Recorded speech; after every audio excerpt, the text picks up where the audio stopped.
प्रिय पाठकों, आप सभी का फिर से स्वागत है। आज मैं आप लोगों के समक्ष तुलसीदास द्वारा रचित दोहावली को लेकर प्रस्तुत किया हूँ।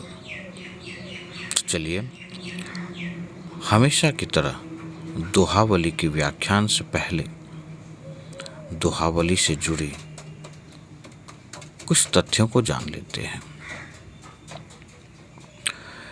हिंदी साहित्य का भक्ति काल या फिर नीति काव्य का स्वर्णकाल कहा जाता है। हिंदी के संपूर्ण नीति काव्य में तुलसी का एक विशिष्ट स्थान है और इस स्थान का प्रधान उसके द्वारा रचित दोहावली है।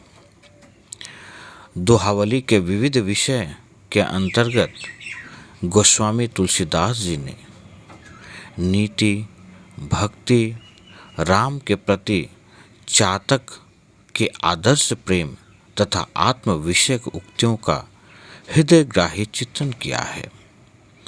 यद्यपि सभी दोहों के मूल रूप में नैतिक तत्व को विशेष ध्यान में रखा गया है। तो चलिए, दोहावली की पंक्तियों की ओर बढ़ते हैं। राम नाम कलिकाम तरु, राम भगति सुरधेनु, सकल सुमंगल मूल जग, गुरुपद पंकज रेणु। तो चलिए, इन पंक्तियों के प्रसंग को देखते हैं। यहाँ तुलसीदास जी ने राम नाम के गुणों की बात कही है। तो आइए पंक्तियों की व्याख्या करते हैं। प्रस्तुत पंक्ति में तुलसीदास जी कहते हैं कि कलयुग में राम नाम मनचाहा फल देने वाले कल्प वृक्ष के समान है। राम भक्ति मुँह मांगी वस्तु देने वाली कामधेनु गाय है और श्री सद्गुरु के चरण कमल की रज संसार में अर्थात उनके चरणों की धूल इस संसार में सब प्रकार के मंगलों की जड़ है। चलिए अगली पंक्ति की ओर बढ़ते हैं। प्रीति राम सो नीति पथ, चलिए राग ऋष जीति, तुलसी संतन के मते यह भक्ति की रीति। तो आइए पंक्तियों के प्रसंग की ओर बढ़ते हैं। यहाँ तुलसीदास जी ने राम से प्रेम करने की बात कही है। तो आइए पंक्तियों की व्याख्या करते हैं। प्रस्तुत पंक्ति में तुलसीदास जी कहते हैं कि प्रभु श्री राम से प्रेम करना और राग अर्थात आसक्ति, काम एवं क्रोध को जीतकर नीति के मार्ग पर चलना, यही संतों के मत से भक्ति की रीति है। तो चलिए अगली पंक्ति की ओर बढ़ते हैं। शंकर प्रिय मम द्रोही, शिवद्रोही मम दास, ते नर करहि कलप भरी, घोर नरक महबास। आइए इन पंक्तियों के प्रसंग की ओर बढ़ते हैं। यहाँ तुलसीदास जी ने नास्तिक व्यक्ति की दशा की बात कही है। तो आइए पंक्तियों की व्याख्या करते हैं। प्रस्तुत पंक्ति में तुलसीदास जी कहते हैं कि जिनको शंकर प्रिय है परंतु जो मेरे द्रोही हैं एवं जो शिव के द्रोही हैं और मेरे दास बनना चाहते हैं, वे मनुष्य कल्प भर घोर नरक में निवास करते हैं।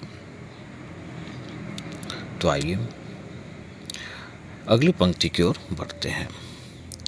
घर दिन है घर जात है, घर छोरे घर जाए, तुलसी घर बन बीच रहू, राम प्रेम पुर छाए। तो चलिए पंक्तियों के प्रसंग की ओर बढ़ते हैं। यहाँ तुलसीदास जी ने सांसारिक और संत जीवन की बात कही है। तो आइए पंक्तियों के अर्थ की ओर बढ़ते हैं। प्रस्तुत पंक्ति में तुलसीदास जी कहते हैं कि यदि मनुष्य एक स्थान पर घर करके बैठ जाए तो वह वहाँ की माया ममता में फंसकर उस प्रभु के घर से विमुख हो जाता है। इसके विपरीत यदि मनुष्य घर छोड़ देता है तो उसका घर बिगड़ जाता है। इसलिए कवि का कथन है कि भगवान राम के प्रेम का नगर बनाकर घर और वन दोनों के बीच समान रूप से रहो,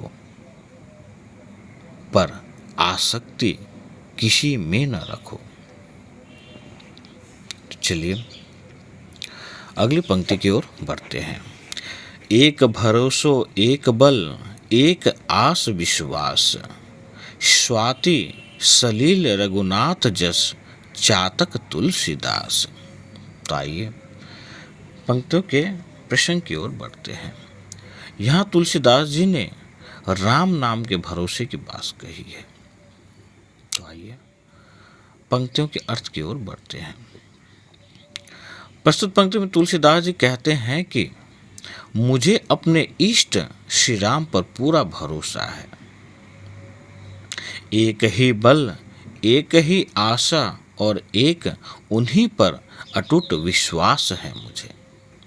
ठीक वैसे ही जैसे कि भगवान श्री रघुनाथ जी यदि स्वाति नक्षत्र का जल है तो तुलसीदास चातक पक्षी की तरह है।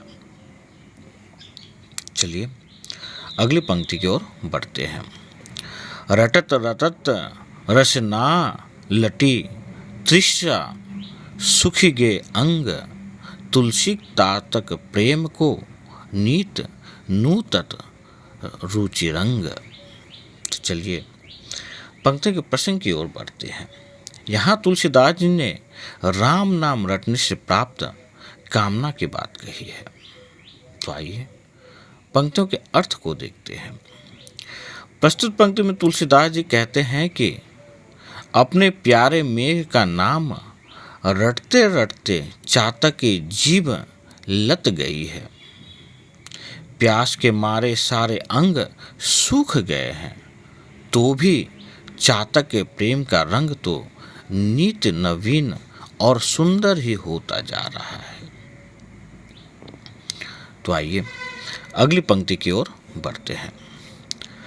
मान राखिबो मांगिबो पियसो नीत नव नेहु, तुलसी नीत्यु तब फवे जो जातक मत लेहु। तो आइए इस पंक्ति के प्रसंग की ओर बढ़ते हैं। यहाँ चातक की विशेषता पर प्रकाश डाला गया है। तो आइए पंक्तियों के अर्थ को देखते हैं। प्रस्तुत पंक्ति में तुलसीदास जी कहते हैं कि सम्मान की रक्षा करना, मांगना और प्रिय से नित नया नया प्रेम करना, यह तीन बातें तब शोभा देती है जब चातक का सिद्धांत स्वीकार किया जाए। तात्पर्य यह है कि जैसे चातक केवल अपने प्रिय बादल से ही मांगता है और केवल स्वाति नक्षत्र की बूंद ही पीता है, उसे जल की प्राप्ति के लिए वह बादल से नित नया नया प्रेम जोड़ता है, उसी प्रकार व्यक्ति को भी केवल अपने प्रिय अर्थात परमात्मा से ही मांगना चाहिए। उसकी इच्छाएं कल्प होनी चाहिए और इच्छा पूर्ति के लिए प्रिय अर्थात परमात्मा से नया नया प्रेम जोड़ना चाहिए।